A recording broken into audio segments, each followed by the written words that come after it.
Okay, let's call the City of Milton Common Council meeting to order on Tuesday, October 1st, 2019 at 6 p.m. And can I get confirmation of the appropriate meeting notice? The agenda was posted at Dave's Ace Hardware, Piggly Wiggly, and Milton City Hall.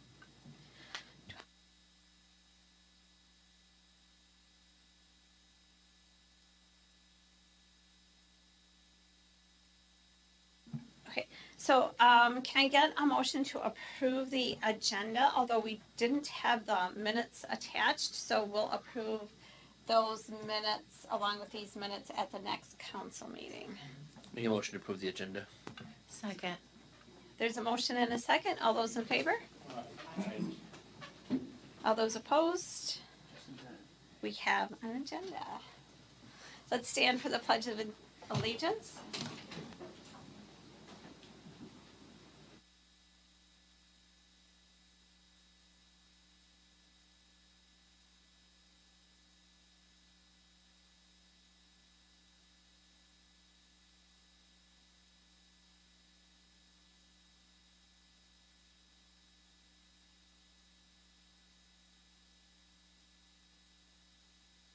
Okay, we're super excited for the next item on the agenda.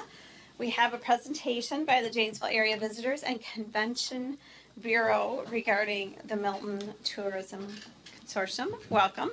Thank you. I am excited to be here. A little bit of trivia. I was a Milton resident for about 6 months.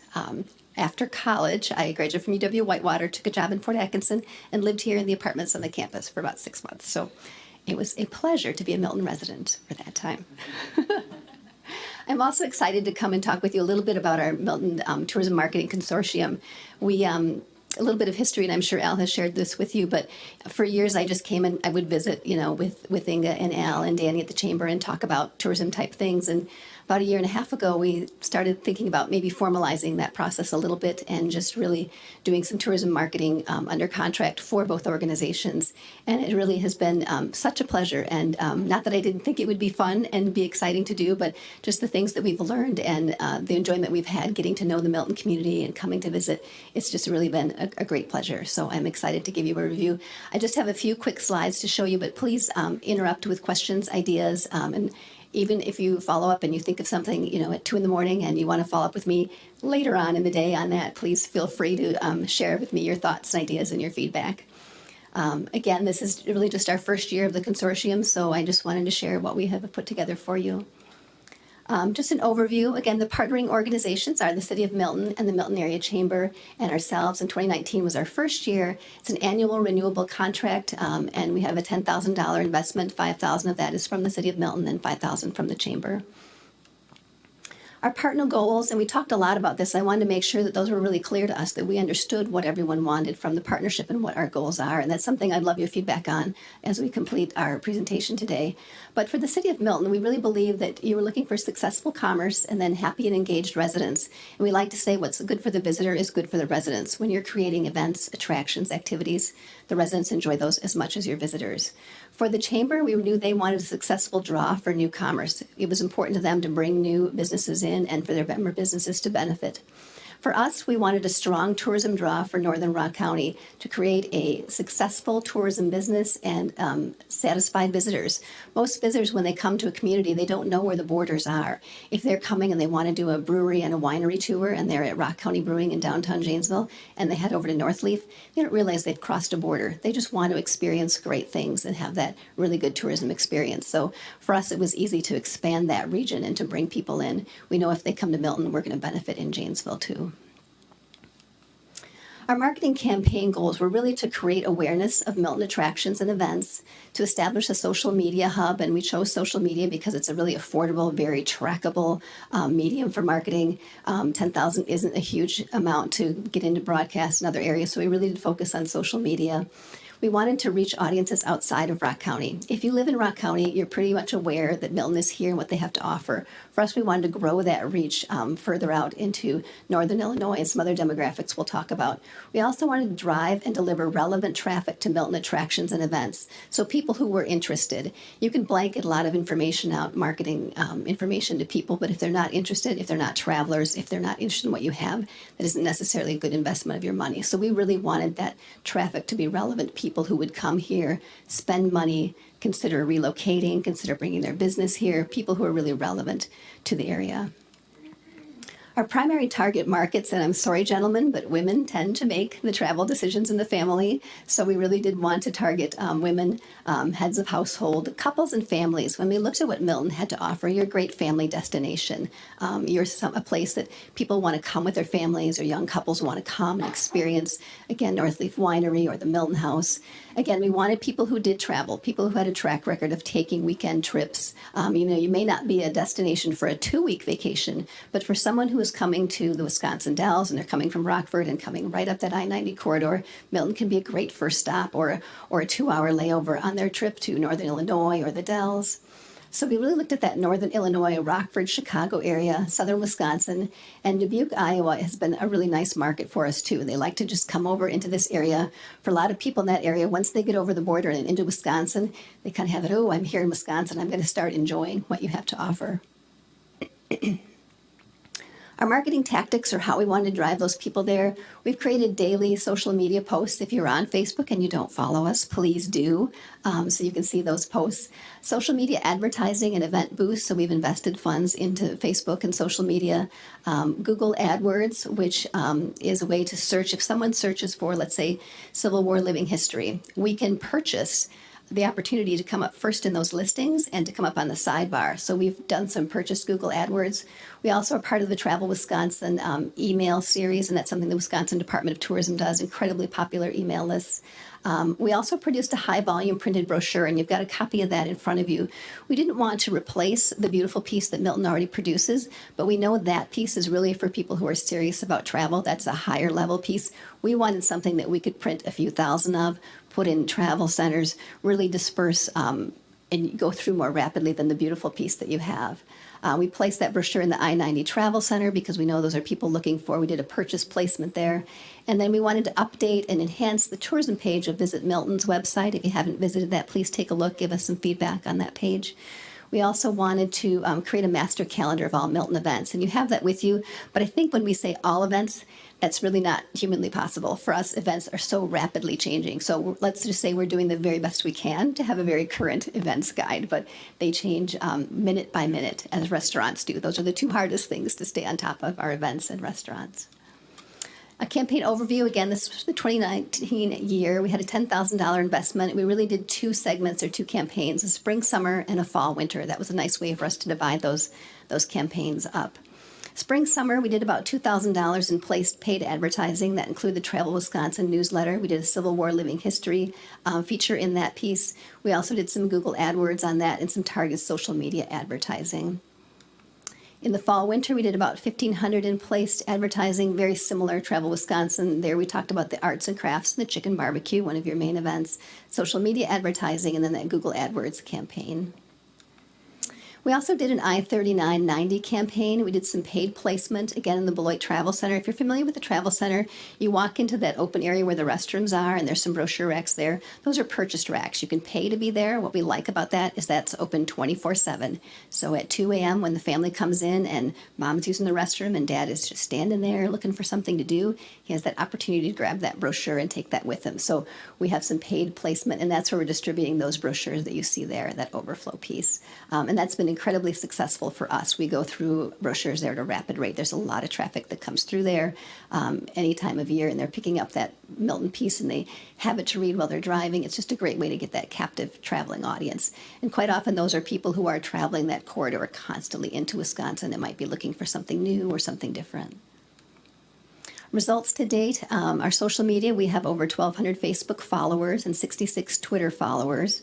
Our Facebook profile, which is one of the things we love about social media, is we know everything about the people who are looking at those. We know 78% are female, the other 22% are male, 47% are in Rock County, and 53% are outside of Rock County.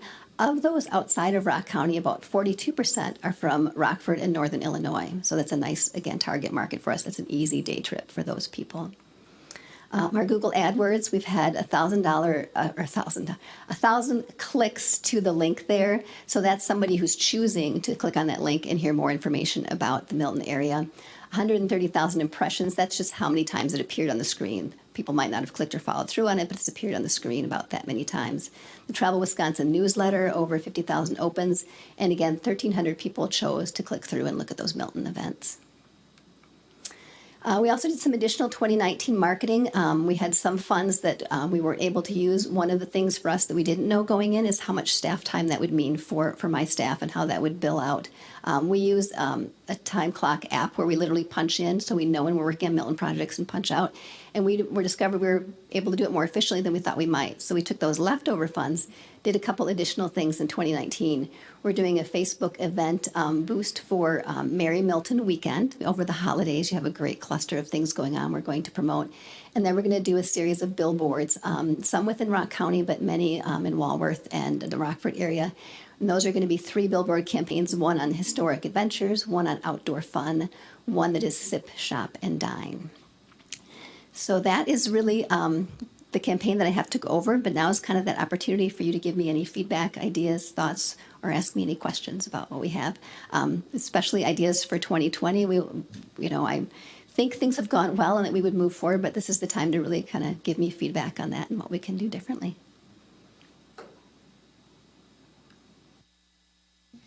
I think that this program is running very well, and I totally appreciate all of the extra work that you have been able to do since we have joined it together on this project. Thank you. I think that brings up, again, the advantage of the consortium. Previously, the city had a certain amount of money and they worked within those city boundaries. The chamber had a certain amount of money and they worked with chamber members. And there was always kind of that negotiating those borders and what they were. For us, I said, I'm not going to have to worry about any of those borders. I'm going to promote what makes sense from a tourism standpoint. So that's been kind of fun, too, to bring all of that together.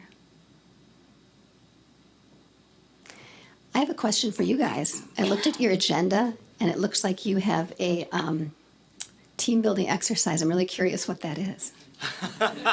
You'll have to stay. Well, I wasn't necessarily going to stay to the end, but now I'm just really curious what It's that really is. not announced until the end either. Oh, how so fun. people don't focus on team building when they should be focusing on governing. I appreciate that, so I had everyone's full attention. Again, if you have questions, ideas, or thoughts, please don't hesitate to reach out. And I should have brought my card, but it's easy enough to track me down, or Ellen Inga can share that information with you. Please share with me any of your thoughts or ideas or feedback. I do have one thought that you might take back and consider, and that is, my original hometown area is the Fox Cities, and I'm finding more and more people that I know up there are coming down the 26 corridor, going down through Oshkosh and coming down to this area for weekends and such. And that might be another group of people that we may be able to connect with, maybe at some of the at least leaving brochures at strategic locations to get people to realize, don't just drive through here down to Illinois, stop along the way and see what we have to offer. Just a thought. Yeah, that's a great, that Highway 26 corridor with the improvements is a really nice thoroughfare. A lot of people have changed their route to do 26. Do you do anything like with the Ice Age Trail connection on your marketing? We do. You'll see there's a couple of pictures. That's one of them. We just, Chase Coleman, our marketing intern, has done a lot of the social media posts, and he is a very outdoors, hiking, biking. He's a student at Edgewood College, and he just finished a blog that he wrote that is on the Ice Age Trail Corridor. We also have done quite a bit of social media and posts on that. So those trails have been a great opportunity for us to market to, and that's something, as we talked about ideas for next year, that will probably flesh out even more, and maybe it becomes creating some very specific named hikes or trails through there, there or doing some additional signage on your trails. There's just all kinds of cool things we could do. But we sent Chase out on the hottest day of the year, and he hiked through all of your trails. Tell him thank you. I will. It seems like we're getting so much more for our investment when we have combined our funds. And from our perspective, it seems like it's very successful and it's doing really well. Do you? I mean, I know it's kind of putting you on the spot, but do you think it's doing pretty well too for the first year based on your experience? I do. And again, I was nervous too. And I was really, in Al and Ingo, when I met with them and Danny, I said, I want to have some kind of metrics so we all agree what success is, because everybody has a different perception of what success is. And I can tell you, when I watched the posts grow and the people weigh in and the comments, there was one post, and I'm not going to get the name of it right, but there is a business here where you can paint your own items. Maddie's? Yeah, Maddie's studio. And that post got so much feedback. And there were all of these people who said, oh, I didn't know you could do that. That's so cool. You can't do that somewhere else. So that's really been fun to watch. You know, while the metrics are good, what I have enjoyed is just watching people get re-engaged. Even Milton residents themselves just get re-engaged and see what you have to offer. So I think, you know, statistics, the numbers are a success, but it also feels really good. You know, you also worry about people weighing in with any negative comments.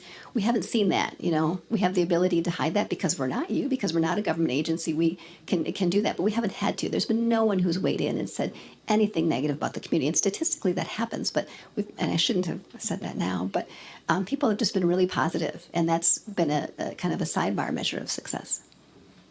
And I'm wondering if at some point, if you know, it's within your time frame or your purview, if you could identify areas that maybe we have not really expanded in, or areas that we're weaker in as far as in tourism, if it's arts, if it's, you know, outdoors, or an area that, you know, maybe we don't have enough parades or something. Because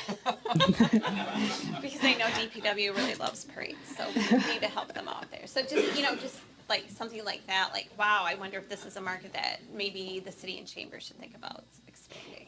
And that's something we talked about too. We talked about we've all been so busy. We talked about in those cold days of February, doing a little bit of strategic planning along those lines and talking really about brand and essence and what Milton wants to put forward as an image and a brand, and doing that inventory of what we call product development. You know, do you have the right things? Do you have something for the age groups you're trying to match? So we thought we might try to plan something in those cold days when everybody wants to stay inside and think and pile around a table. But we thought that might be a really good thing to do, is just talk about product inventory and what do you have and what's reasonable to have.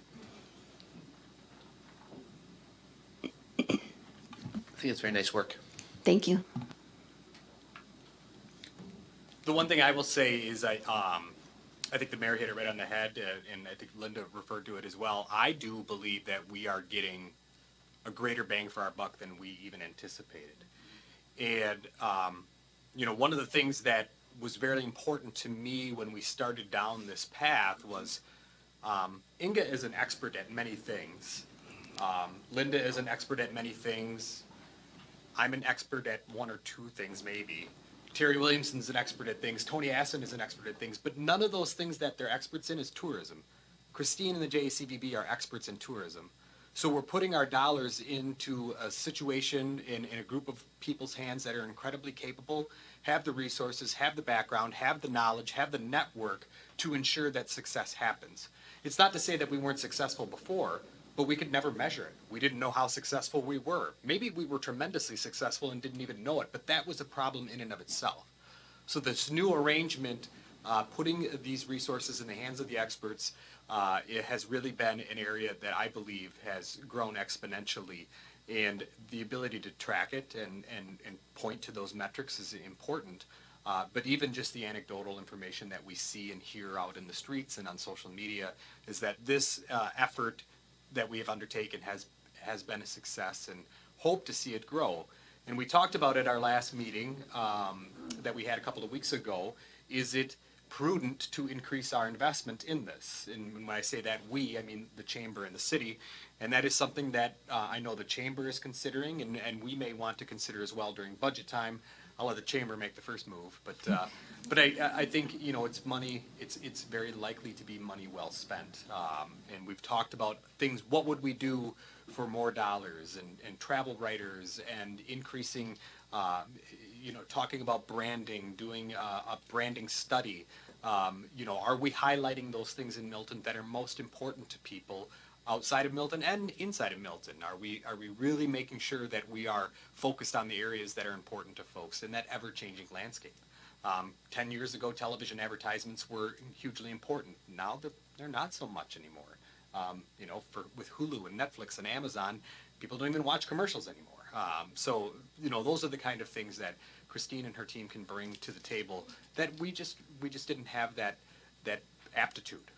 So those are my general thoughts on it. I think it's wonderful. Christine and I have been working vicariously together for 15 years, and it's been great. Yeah, and I'd be remiss, you mentioned team, not to call out the rest of my team again. Chase, who is in his 20s, is the social media expert that I will never be. Sandy Walton, our office manager, she pulled all the events together, does a phenomenal job. Susan Melton is our marketing director, and she understands all of these so much better than I am. She would be here, but she is fighting the same plague that we're all struggling with right now, and she's out. But again, my team all really focuses on what they're experts in, and I just get to come and talk about it with you.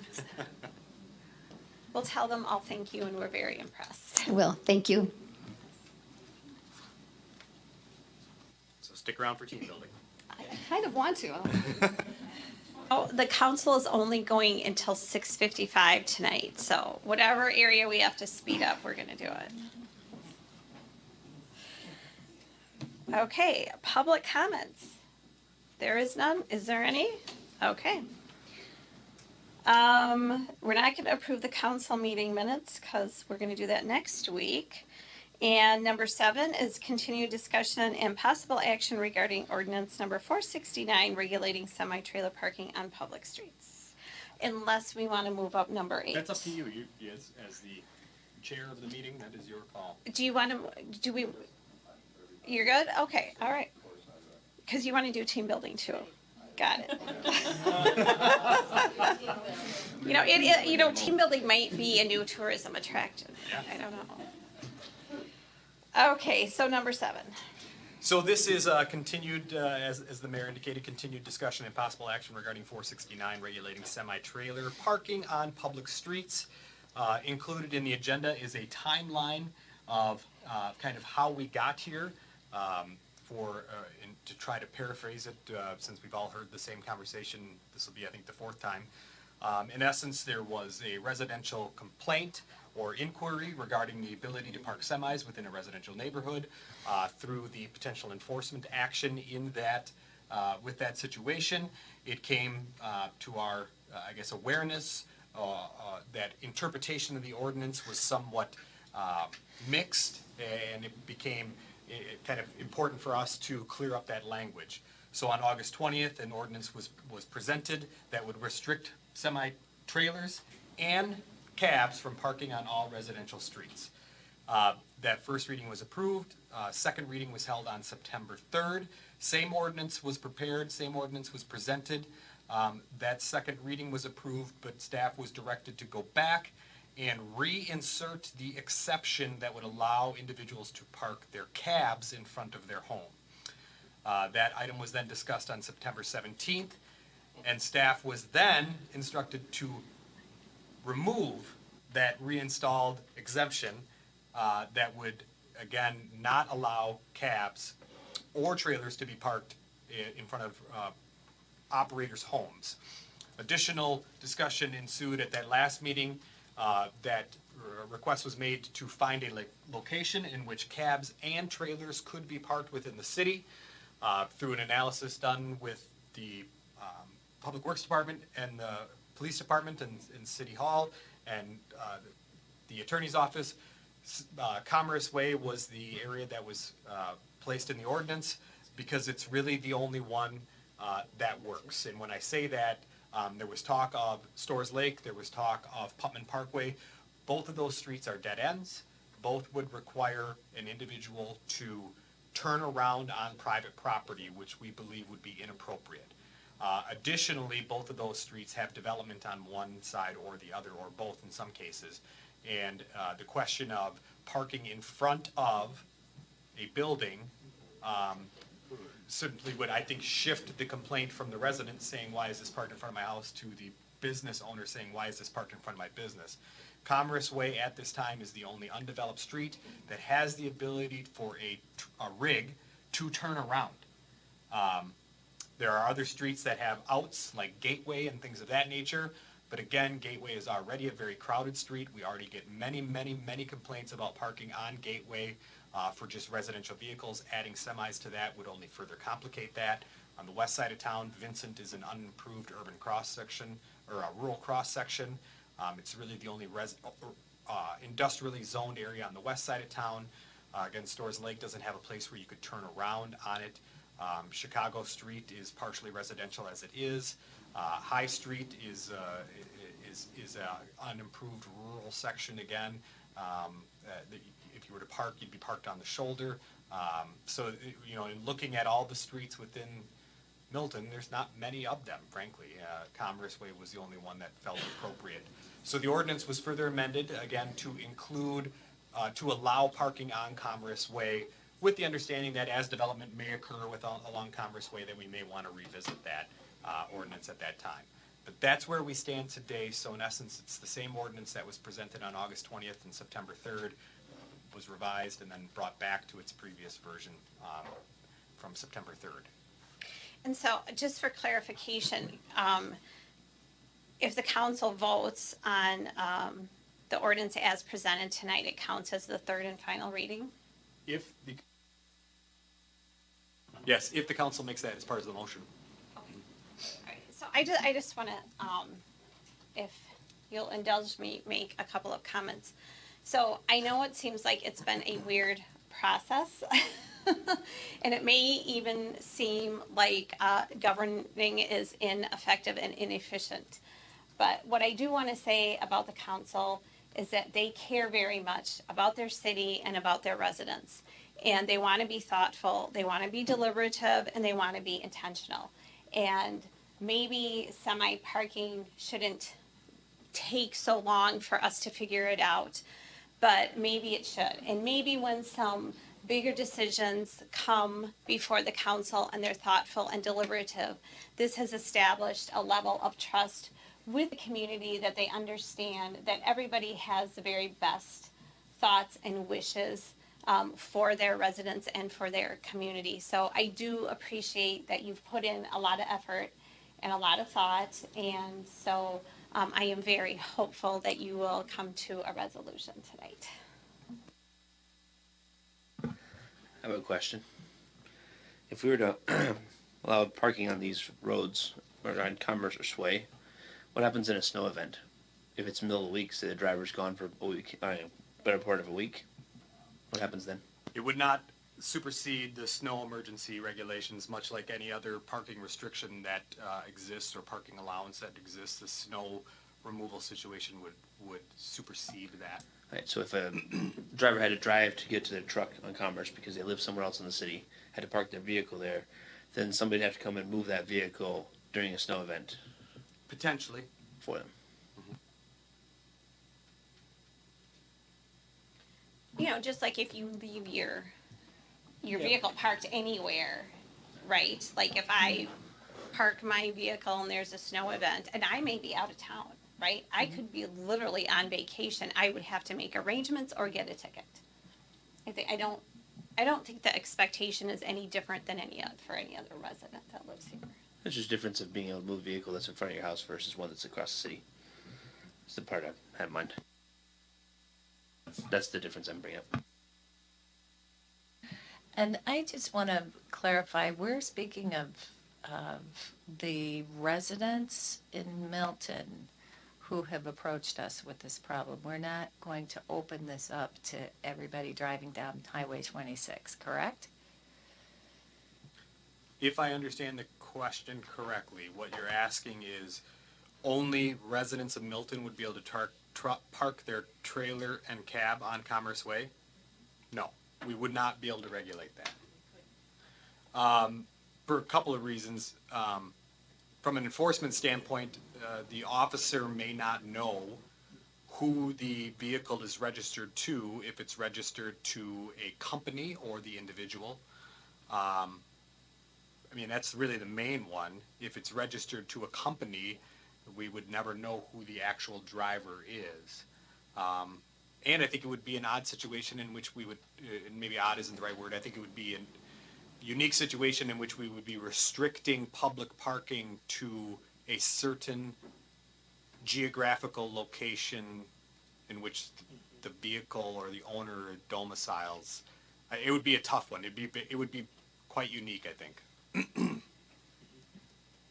That would be my thoughts on that. If Scott was here, I'm sure he would say the same. In terms of enforcement, it would be very difficult. I have a question about the, Larry and his cul-de-sacs, but the cul-de-sac at the end of Commerce. Is that adequate for the vehicles to turn around in? I think I would have to have Howie or Mark answer that question. I don't know what the radius is on it, but it certainly was constructed with in an industrial park with, It's constructed for turning around. yeah. Yeah. I mean, they'll have to, depends on how big the truck is, but, they'll have to take, they can't fly around in it. They'll have to take their time and turn around.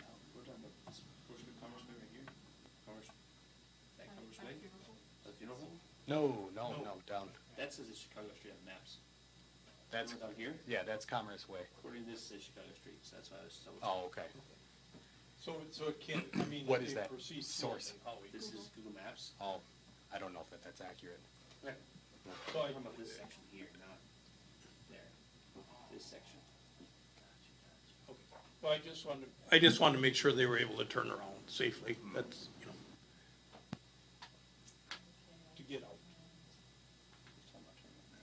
There's somebody that lives in that house? That's Correct. down there? Do they know that we're discussing this? Have we heard anything from them? I have not. They technically are in the town, that house is. Not that that should matter, but I have not heard anything from them. It's a rental unit. So, Has the town had any input? We've had this on several agendas. I know. That's why And I'm we asking. just had a meeting with the town last week and nobody mentioned it. Nobody's said anything? I didn't think so. I think this is a workable compromise, and that, what we've come up with is something that addresses the residential concerns that have been expressed, and also provides a way, perhaps not the perfect way, but a way for the owners or leasers of these kinds of vehicles to have a place within the city that they can park. Do you want to make a motion? Yes, I would move that we treat this as the third reading. Is that appropriate? Approve the third reading and adopt the ordinance as presented. Second. There's a motion and a second. All those in favor? Right. All those opposed? Nay. Okay, the ayes have it. At first, I thought I was gonna have to break a tie. Sorry for the weird look. We have an odd number of council members, so. I know. Thank you, Jerry, for coming tonight. Mayor, will we look back at this ordinance? Can we go back in like 6 months after we've had a winter and just take a look at this and see how well this has worked during Well, one of okay, our so winters? Or A couple of things is like, we have to make some ordinances and we can't always go back and like, okay, for 3 months it's gonna be like this, and then maybe in 3 months, like, the public needs some certainty. So if, maybe in 12 months, we're getting a whole bunch of complaints and this isn't working, but we have to actually give an ordinance some time to be implemented. Right. If that makes sense. I think we're gonna know about it if we need to revisit it. We'll hear about it, and there'll be an indication of it creating some other problem. And you might hear right away, but that doesn't mean like next month we're gonna redo the ordinance. Like, I would not be in favor of putting that back on the agenda till we give this ordinance some time to be implemented. I think that's a good idea, but I was just thinking that I want to make sure that we can go back and look at this to make sure that it's actually works for what we're trying to accomplish here. But I am very happy that we have been able to accommodate the semi drivers and owners. And I hope that this works. I think the council put in a lot of effort and thought to come up with a compromise, which is not gonna make everybody happy. Okay, moving on to number 8, discussion and possible action regarding ordinance 470 regarding vocational training facilities. Ordinance number 470 amends the zoning ordinance for the city of Milton to allow vocational training facilities to be located within the M1 zone district as a conditional use. This specific request came to us by Mr. Travis Gorman, who's out in the audience this evening. Purchased the building at 222 Sunnyside with the hopes that they could operate a vocational construction training facility within that location. In review of our ordinances, vocational training facilities are not a permitted nor conditional use within the M1 zone district, but discussions with staff felt that it was an incredibly appropriate location for that type of activity to occur. As we indicated at Plan Commission, it's very likely when the zoning ordinances were originally drafted in the whatever it was, 1960s or before that, vocational training facilities really weren't a thing then. But we see those types of activities increasing. We have Blackhawk Technical College right in the middle of our city, but M1 Zone District did not allow for it by right or by conditional use. So we prepared Ordinance 470, which would amend the ordinance to allow vocational training facilities to be located by conditional use permit within the M1 Zone District. Sunnyside we again believe that would be an appropriate location for it. Other neighboring businesses, Spectrum Coatings and Handy Art, Charter NEX, Headhunter Bowstrings are of a similar nature in types of intensity and use, and I jokingly said they'll probably be quieter than all of their neighbors at that time. Mr. Gorman is here to answer questions. The one thing I will point out is that the item on the agenda tonight is simply Ordinance 470, amending the zoning ordinance, but since he's here, he traveled all the long way from Illinois. If folks have questions about his facility, certainly can ask those. At the time that he's ready to move forward with this plan, he'll submit a conditional use permit if this were to pass, and the Plan Commission will review that conditional use permit. But since he's here, if you have questions for him, certainly, if the mayor is willing to permit, can be questions for him. But again, this is irrespective of his request. His request brought forth this amendment, but to a certain degree, they are not intrinsically connected at this time. And the Plan Commission did unanimously approve to forward this to the council. I think it's a good idea, and we'll go ahead and make the motion. We approve ordinance 470. Second. And we waive the second and third readings and adopt. Hey, guys, Second. you are just getting so proficient at this. Good at this. I know why. It's 6:37. Okay, any further questions or comments? I think it's a good idea. I think it's a great idea. I really do. Great, and thank you for coming up. I'm sure the media will want to interview you too, especially if you stay for team building. All those. Stan loves team building. He will be staying. All those in favor? Aye. All those opposed? Okay, that carried. All right, discussion and direction regarding city engineering services. We can be decisive. Absolutely. So a few weeks ago, maybe a month or so ago, or 2 meetings ago, we had a conversation at the council meeting regarding engineering services. We specifically talked about some of the, in review of the budget process, looking at the financials, seeing that engineering services are, again, I right out of the gates want to say that, Baxter and Woodman has been a phenomenal partner. I have absolutely no complaints whatsoever about their service level, about their responsiveness, about their professionalism. But the city continues to grow, continues to experience increased costs in terms of engineering. As you can see in the analysis that is in the agenda, we're averaging roughly 2,500 hours a year being charged to engineering services to the tune of $275,000 to $300,000 a year being charged for engineering services. So the question came up in an internal discussion, is there a more efficient, is there a more effective, is there a more cost-effective way to operate? So a couple of weeks ago, or a month or so ago, we had a conversation about potential alternatives.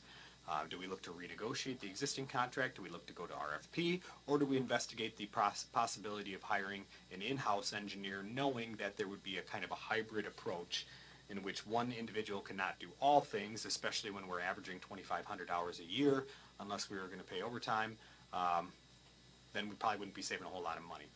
So through that analysis, we came to the conclusion that there's a very high probability that the city could save approximately $85,000 to $120,000 annually if we were to bring in an engineer in-house, meaning a full-time city employee who would serve as the city engineer, with the understanding that we would also have to contract out for specific projects or specific requests. So we also did contact Baxter and Woodman, had a wonderful conversation with Mr. Lou Hausman there, and he had indicated that he's willing to do some work on the contract, changing the reduced hours from 200 to 300, which is a very, very nice offer. Would save the city approximately $6,000 a year in that approach. But going back to the numbers, it was difficult to ignore the potential savings that could occur, or that would occur, if we were to hire an engineer on staff. And again, going through the analysis, looking at the possibility, understanding that an individual would work 2,080 hours. That's a full-time employee with time off and things of that nature. It'd be about 1,700 hours. Just those 1,700 hours alone would save the city about $86,000. And that's, anything above that would be just additional savings that the city would recognize. One other comment that I will share at this time is we have been, I have had developers speak to me regarding the cost of development within the city of Milton, and they have indicated that we are higher. I don't necessarily know if that is true. I do know that in some situations we are, in some situations we aren't. I think there's too many variables at play in order to make an apples-to-apples comparison, but this is one potential, or this is one variable that we do know we could realize a savings. So it would be our recommendation to pursue a recruitment for an in-house engineer and see what we get. See what kind of response we get, see what kind of applications we get, see if we want to pursue interviews, go through the interview process, and if we come forth with a preferred candidate that we believe fits our needs, we would make that decision. If we go out to recruitment and don't get any applicants that we feel are meet the minimum qualifications, then we would look to talk to Baxter and Woodman about potentially restructuring their contract. So really what we're asking for at this time is the ability to pursue the recruitment of an in-house engineer with the understanding that if a decision is made or if the recruitment bears fruit, that we would have that would return to the council for final approval. I think that this is a really, it's a good step for us at this point in time. We're growing and we need to keep thinking ahead. But my question is, will we have this for the 2020 budget? Will we be able to get this set specifically for that, or are we running into time issues? This situation is budget neutral irrespective of what direction we go. Right now, all costs associated with engineering outside of a very nominal amount is offset through a reimbursement, meaning when Mark or someone from Baxter and Woodman does work on a development project, those costs are recuperated through the developer. When Mark or somebody from Baxter and Woodman does work on a utility project, those costs are recuperated through the utility fund. So this is a cost-neutral proposal from the general fund side of the budget. So it wouldn't change anything from the budget, irrespective of what direction we go. We would treat this the same. The cost savings is realized in the fact that on average we pay Baxter and Woodman about $135 an hour. We would charge out at $85 an hour. And that's how we would pay for this individual's time. One question I'm assuming people may have, and hopefully I spelled it out within the memo, is, well, what happens if during a recession? What happens if the economy turns around? Very legitimate question, which is why we ran the analysis to see over the last 5 years where has the engineering firm's time been spent. And actually only 19% of that time over the last 5 years, which are 5 of the fastest growing years in Milton's history, only 19% of that time has been spent on development. Which leads me to believe that even during the times of a recession, this would still be a cost savings to the community. We do know that we have several development projects that are already in the works that will carry us well into 2020. Red Hawk Farms, North Janesville Street subdivision, Red Hawk Apartments, Badger Land Disposal. All of those will require some level of engineering time that will be recuperated through a developer's agreement. So we know 2020 is probably already pretty safe. And if the recession does come, as many experts are predicting, we will certainly evaluate it. But based on the analysis that we have seen, the amount of time spent on development projects through the engineer for the last 5 years is not predominantly predicated upon development. It's more so on general utility work, infrastructure, maintenance, upkeep, upgrades. There's just a lot of things that we do in a city of our size that will never go away.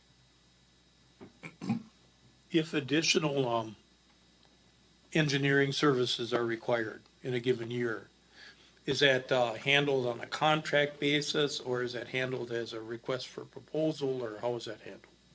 So that's something that we would need to discuss. I did talk about that with Baxter and Woodman and said, if in the event that if we do go the in-house route, would you still want to serve as our contract engineer? And they indicated, of course they would. They would like that opportunity. I spoke to several other communities, and each community, as you may expect, does things a little bit different. And I talked to communities our size, obviously. For example, Whitewater's Director of Public Works is also a PE, so he does some engineering work. Everything else they do basically is done through Strand. I talked to McFarland, in which they have almost identical situation that we have with Baxter and Woodman there with Town and Country, in which they have just a general contract with Town and Country. When work comes up, Town and Country's their gang. Fort Atkinson actually has 2 in-house engineers on staff, and they contract out still. Everybody does. I mean, Janesville has 19 people on their engineering staff, and they still contract out. So there's always an element of contracting out that will probably always occur because no one is an expert in everything, especially in the engineering world. So it would have to be some sort of hybrid. So to get back to your question, how would we handle that? I think it would be our preference, as long as Baxter and Woodman is certainly willing to continue to work with us, that we would stick with Baxter and Woodman and just kind of revise how we do our annual contract with them because of the intimate knowledge that they have with the community. Certainly Mark is well versed in Milton, and so are so many other people there. Gary Vogel is still with the firm as well. But in the event that Baxter and Woodman would say no, then perhaps we would look on a project-by-project basis if we had an in-house engineer, and I would look to that individual's expertise to guide us on how we would handle that. Thank you. Well, I think that this is a good idea, and I will make the motion to give city administration permission to pursue the recruitment of an in-house engineer. Second that. There's a motion and a second. All those in favor? Aye. All those opposed? The motion carries. And just so you know, Mark has been aware of this conversation. I don't want anybody to think that this is super awkward for him. Mark has been has been aware that we're pursuing this. He's the one who put me in touch with Lou at Baxter and Woodman. And had a wonderful conversation with Lou, and I do truly mean that our relationship with Baxter and Woodman is outstanding. It's just, as cities continue to grow, we may be at a crossroads in our community in which we need to look at, we could contract out for financial services, and then we wouldn't have to hear about the Cubs all the time. Yeah, But at some that'll be point on the the- next agenda. At some point, the community grows to a point where in-house makes more sense. Maybe someday we'll be there for attorney services. I don't know. Mark? Depends if you're a Brewers fan or not, I guess. We would not be able to afford Mark's rates. But thank you for that. We hope we never need an in-house counsel. That would mean we're getting sued all the time. I can't think of a situation where there'd be cost savings there. Okay, committee reports. Who's got one? CDA met yesterday and looked at retooling a little bit the residential improvement grant, exterior improvement grant. Just kind of redid some of the wording to clean it up. Yeah, and just so folks are aware in regards to that, we are offering the residential exterior improvement program again in 2020. And I actually got a phone call today about somebody who's going to submit an application. That will be, again, a program that's available in 2020, and we encourage people to kind of keep track of that if they're interested in it. I've had a lot of conversations with a lot of folks and had a substantive one today in which they may have dropped off an application today. I don't know. They were very excited about it. So. One of the biggest changes was changing the deadline portion. So instead of Yeah. putting just a set deadline, it's the deadline for each month basically until we run out of funds. How much of the funds did we expend? We allocated $25,000 to the program and expended about $23,970. So there was about $1,039 left, which people can still apply for. So if you have a project that is $2,078, Or more. man, do I got a deal for you? Can Or we more. roll Yeah, over or those more. extra Or more, yeah. funds, or no? It's not a rollover per se because the funding source for that program is through tax incremental financing districts. The language is indicated in the project plan. It's not as though the funds need to be rolled over or encumbered for future years. It just means that less funds are drawn down in that given year. And the CDA updated their work plan, like several other See, committees are updating their 2020 work plan. That's the plan for historic preservation tomorrow. Okay. Any other committee reports? Well, I'll go ahead with the fire department. As everybody knows, we have approved 3 full-time paramedics in our fire department. And the really, really good thing about it is that everything is in the budget. So we're going to have exactly what we need for people. The other thing that was discussed at the fire commission meeting were visitors for the sake of public safety. And that's really just about all. Okay. Any other committee reports? Staff reports. Howie? Not a lot out of the ordinary. It's just raining out, so as soon as it quits raining, we hopefully get caught up, so.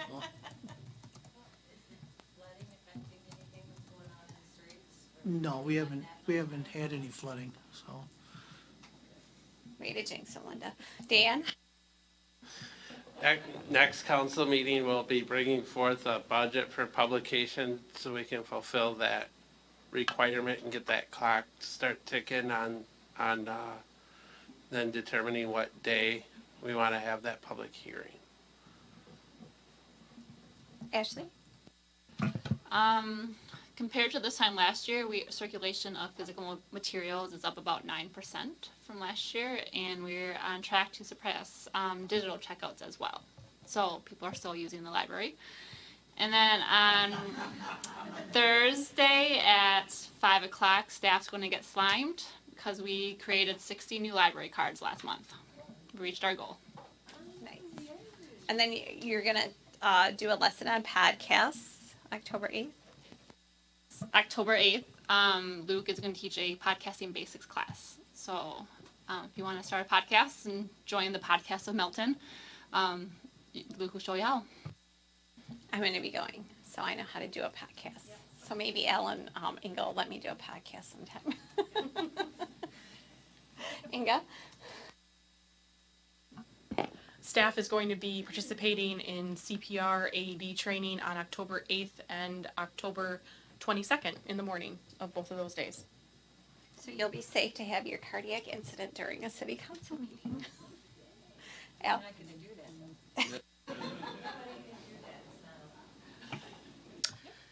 We will, in addition to the budget publication on October 15th, we'll also have presentations from the two nonprofits that submitted applications this year, the Gathering Place and the Milton House. That has the possibility of being a very robust agenda, as we will also potentially see a preliminary plat for the North Janesville Street subdivision, as well as a developer's agreement for that project. Earlier that day, it's very likely the Plan Commission will be reviewing the site plan for Red Hawk Apartments. So that looks to be, October 15th looks to be a busy day at this point, but things can always change. Today, staff attended an active shooter training. And that was the entire City Hall staff, members of the Police Department administrative staff, as well as all members of the Public Works Department that hadn't recently received it, and members from the library. I found the training to be enlightening and sad that we live in a world where we have to worry about that. Sheena Kohler from the Rock County Sheriff's Department did a phenomenal job, and I would encourage any workplace to contact Sergeant Kohler and sign their staff up for that, because it is impactful and something that we may want to close our eyes to, but unfortunately we cannot. So I hope staff was able to gain some information from it, and we'll certainly carry on that conversation internally within our respective buildings to make sure that we're doing what we can do to prepare ourselves in the event of something that hopefully never happens. So that's what we did today. Friday is manufacturing day at Black Hawk Technical College. I will be there in the morning for that event, so that's kind of exciting. And then on Thursday, Inga and I are training some ADA training on Thursday. So another busy week, another busy month. Go Brewers. Okay, y'all ready? Since we tend to talk about sporting events at council meetings, and it appears that many of us partake in watching sporting events from time to time, we're gonna do. What is going on here? Are we invited? Of course you are. Yeah, Come every- up to the. Dan's too cool for school. Yeah, we're gonna get him later. Okay, so this is a would you rather team building question. Not even Wednesday. Okay. Would you rather, and this is while watching a sporting event, wherever it's at, either live or in your home, would you rather have pizza or tacos?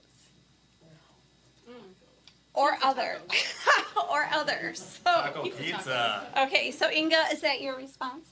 Yeah, I'll go with that. Okay. Yeah, I'm gonna say taco pizza. Yeah. Well, I'm not gonna plug a local business. Okay. Oh no. There's several wonderful places to enjoy taco pizza right here in the city of Milton. Please go to visitmilton.com to find out more information.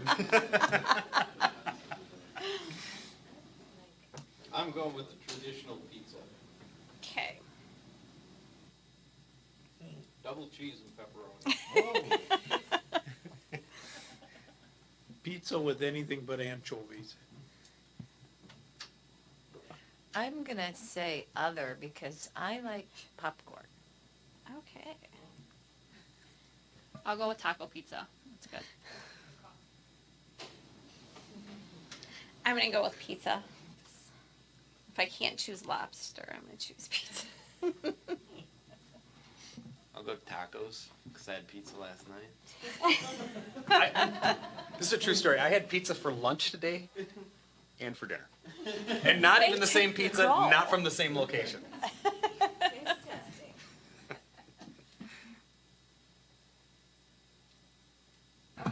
Pizza. I prefer to eat before the games, and so I usually don't eat during the game. Would kind of agree with that. Because that can sometimes take 15 or 20 minutes away from your seat. I have been to several games with Dan in several locations, and I can vouch for that as an accurate representation of Dan's game time experience. It's beforehand or not? No, when I go to Wrigley Field, I very rarely eat there. I know. We went to Old Crow or whatever that one day. I'm gonna change my answer to burgers. We're off the rails. Pizza burger? Pizza. This is at home watching the game, right? Anywhere you want it. Oh, it'd be other. It'd be chicken wings, chunks of cheese, chips and dip and salsa, and probably about 4 different types of pop, so. So we're gonna head over to Howie's after the meeting?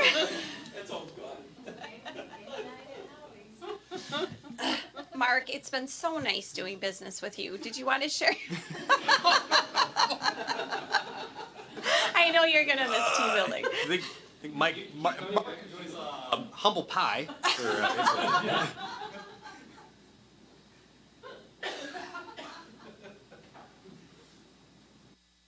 Or Crow, I guess. But he probably goes to Howard's. Has all that spread. We're waiting, Mark. Whatever You know Emma's- the game is on, Whatever right? Emma's cooking.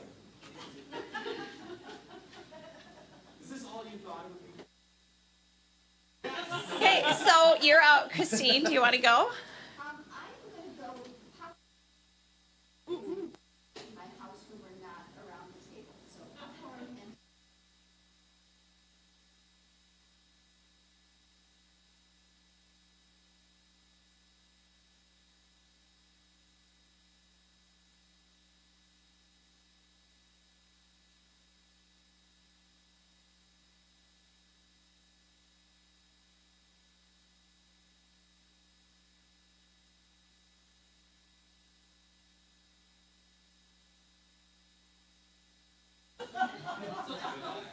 To taco? So you're just like a liquid diet sort of person, protein shake, is that what we're saying?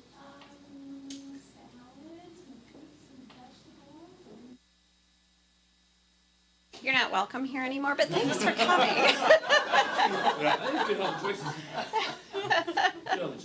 Hey, Ben, you know, you're not too far away to participate. I'm gonna take both. And Mr. Gorman, Not taco pizza, I know, I want tacos and pizza. tacos and pizza. Especially if my team's losing. You know, I think a taco pizza. Stress eater. Yeah, exactly. Take a pizza, fold in half, throw this up in the Pizza, Mr. Gorman and his roofers are all about the pizza. All right, good job, you guys. You are so close to being on time, only 7 minutes over, just like Plan Commission. Next meeting is October 15th, 2019. Is there a motion to adjourn? I'll make that motion. Second. All those in favor? Aye. Those opposed? Thanks, everybody. See you in a couple weeks.